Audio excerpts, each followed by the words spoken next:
ধর্ষণের দিক থেকে, নারী নির্যাতনের দিক থেকে এদের একটা তালিকা তৈরি করে, এবং এই তালিকায় একটু গেস করেন কোন দেশ টপে আছে?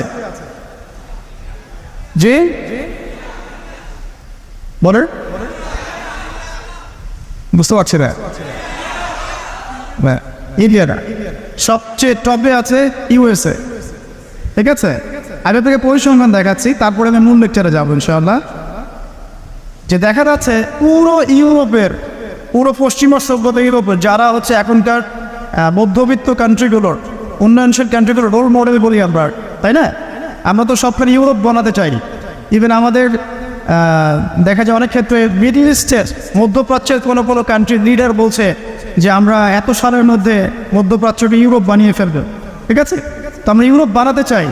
তো ইউরোপের দেখা যায় যে 15 বছরের কম পুরো ইউরোপে